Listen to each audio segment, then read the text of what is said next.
Bonjour, dans cette capsule, nous allons voir un aperçu de la machine virtuelle qui va être utilisée pour le premier examen de laboratoire. Comme on voit, c'est une machine virtuelle qui roule sur Fedora 30, le même système d'exploitation que dans les machines de laboratoire.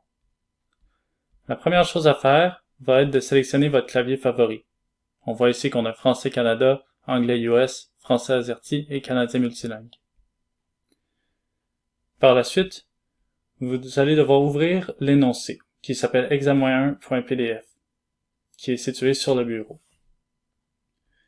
On remarque aussi le dossier Handout qui contient le code à remplir. Vous avez accès à deux éditeurs de texte, Emacs et Kate. Ouvrez maintenant l'éditeur Kate. Vous allez être automatiquement redirigé vers la racine du répertoire d'examen.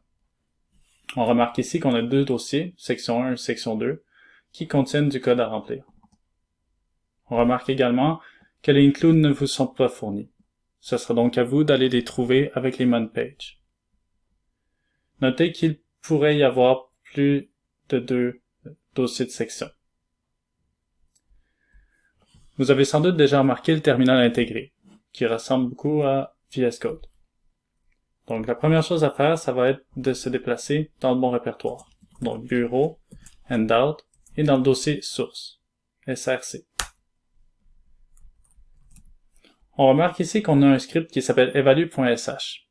C'est le script que vous allez lancer pour avoir votre score.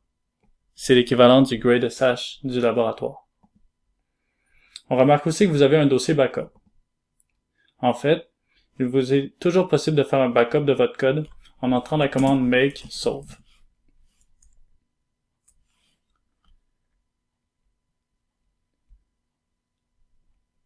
Donc, petite note sur le terminal intégré de Kate. Parfois, lorsque vous allez changer de dossier, je vais essayer de vous montrer, vous voyez qu'il y a eu un CD automatique qui s'est fait. Donc, on est maintenant rendu dans le dossier section 2.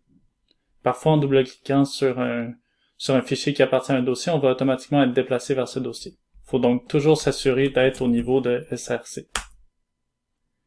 Si vous n'êtes pas confortable avec ce terminal, vous pouvez toujours ouvrir un terminal et vous déplacer sur le bureau, dans Handout et dans SRC.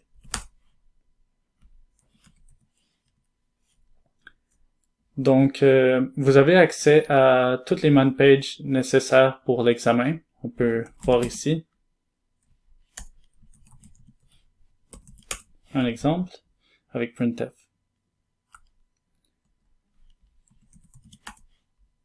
C'était tout pour cette démonstration et j'espère que ça vous a été utile et je vous souhaite une très bonne session d'études.